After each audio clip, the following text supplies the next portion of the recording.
Welcome back to AM Agenda. Joining me now from Melbourne, Liberal MP Josh Frydenberg, and in Sydney, Labor MP Ed Husic. Gentlemen, good morning to you both. G'day, Kieran. Good morning, Josh. And let's start, Ed, with you if I can. Bob Brown calling for a rethink on the mining tax. Why not take a greater share if the foreign ownership figures are, as Senator Brown suggests, and we'll be arguing today at the Press Club? Well, because basically the Prime Minister indicated that... Oh, sorry, Ed, I think we've got a problem with your microphone. We'll get that fixed and we'll get back to you in just a moment. Let's go to Josh while we get that microphone issue sorted. The Coalition doesn't even back the tax supported by BHP and Rio.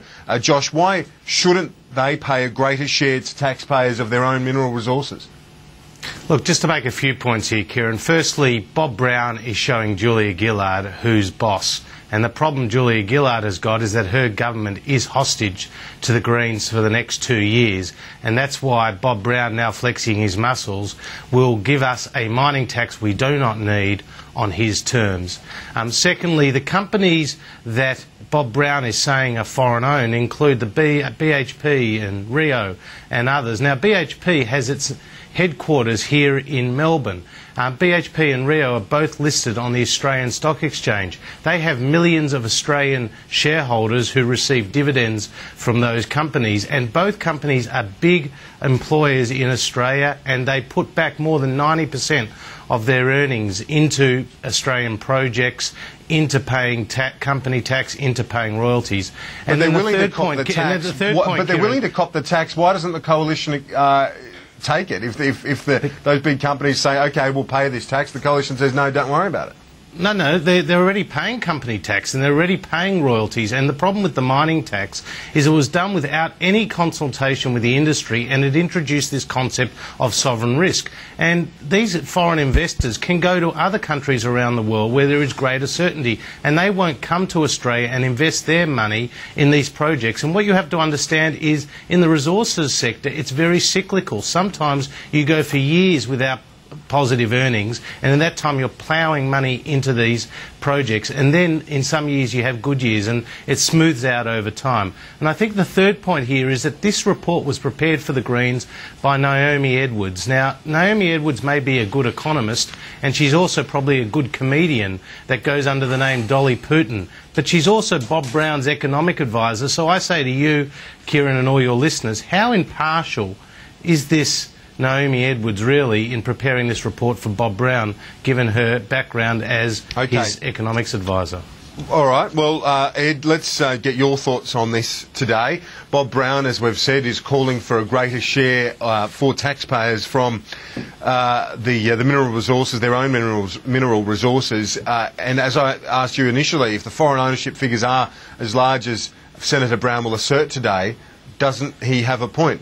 No, well, look, we, a year ago, settled on arrangements about how to progress the MRRT.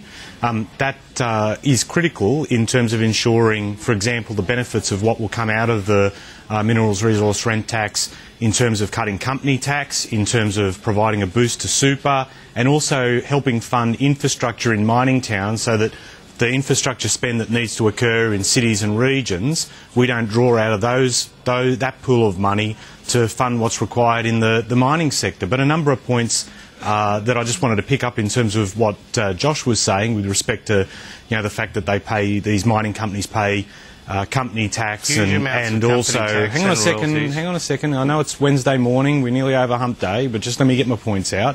The fact of the matter is that we need to ensure that we have a pool of money coming out of the resources sector, because once we lose those resources, that's it. We'll never get that second chance, and we're trying to do something for longer term prosperity.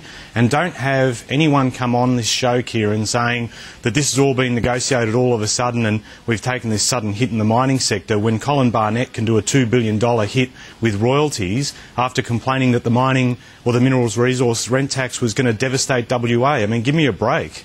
No, OK, fellas, I'm sorry, Josh. That's part of your deal with him.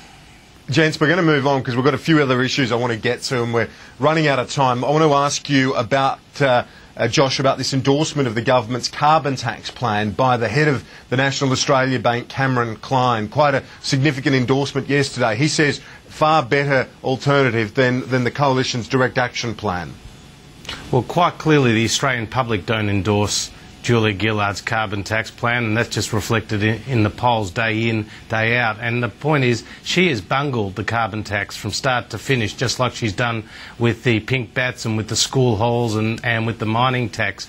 You've got senior union leaders like Paul Howe saying, we will not support this if one job is lost. You've got Jenny George, the former head of the ACTU, coming out and saying that the steel industry should be exempt. You've got reluctant premiers in Anna Bligh saying, well, we don't want to support this. Look, the point is, there's going to be an escalator in this carbon tax, whatever it starts at. It is going to double, it's going to triple over time. And you've got the Greens, who are in partnership with Labor, Kieran, saying that it should probably be $100 a tonne. Carbon should be priced at $100 a tonne. That's what Sarah Hanson-Young said. So I think, you know, Julia Gillard has really bungled this process. It's going to lead to higher electricity prices, higher petrol prices, higher costs of living at a time when Australians don't want it and don't need it. We're doomed, we tell you. I don't know how much more you could have put into that, Josh, but it was great. It's a great performance. Let me ask you, Ed, about the limbo that continues, though, because the bottom line is at the moment, and as we heard from Rob Oakeshott,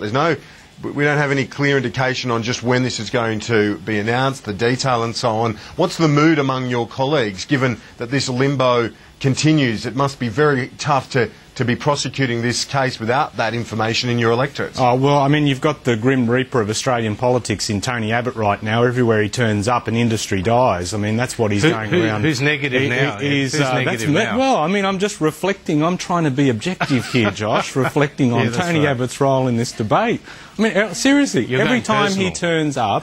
No, I'm not. Every time he turns up, an industry's supposed to die. And he's running this scare campaign that in time will end up, he will end up with huge egg on his face, because the type of impacts he's talking about simply won't eventuate. In terms of your question, Kieran, the mood amongst my colleagues is determination. We've got to see this through. Both sides of politics have committed to reducing emissions.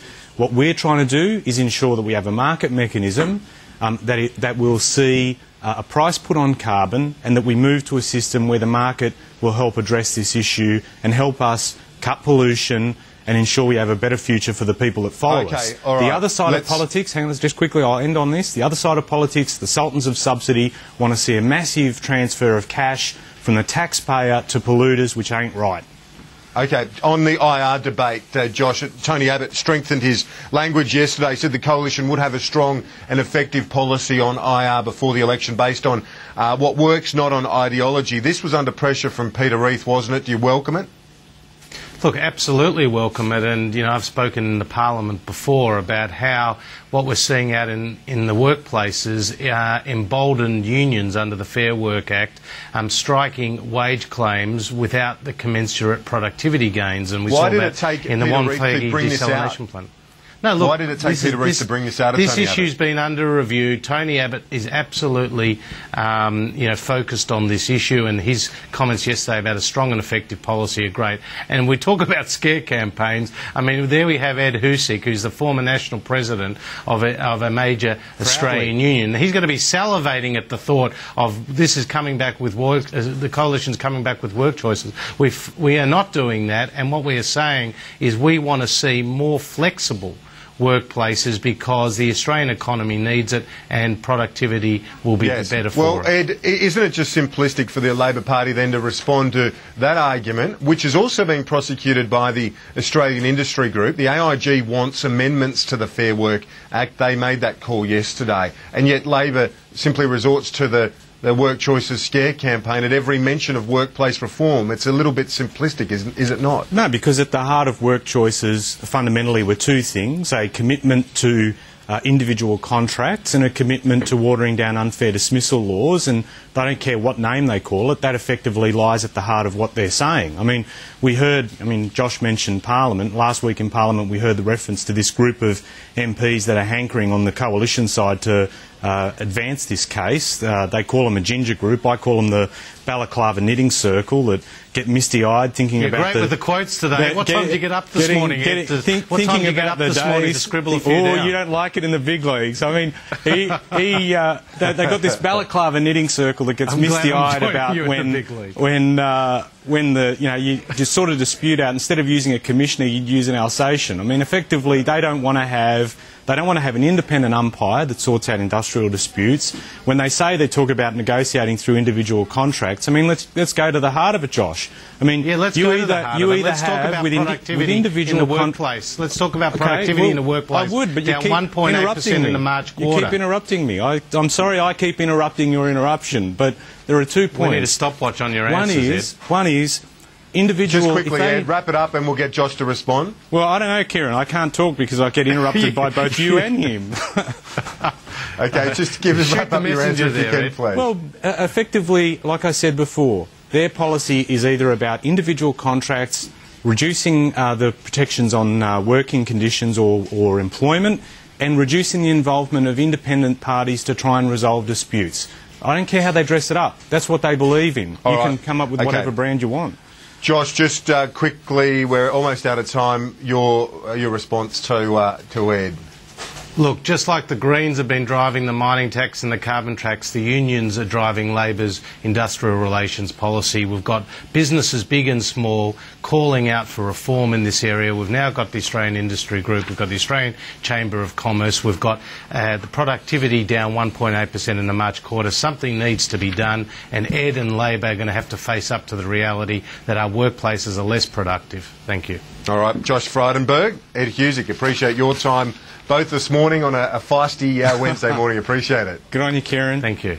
Thanks, Kieran. That's all for this edition of AIM Agenda. Join Ashley Gillen for more federal politics at 1:30 Eastern on Lunchtime Agenda. I'm Kieran Gilbert. Thanks for your company.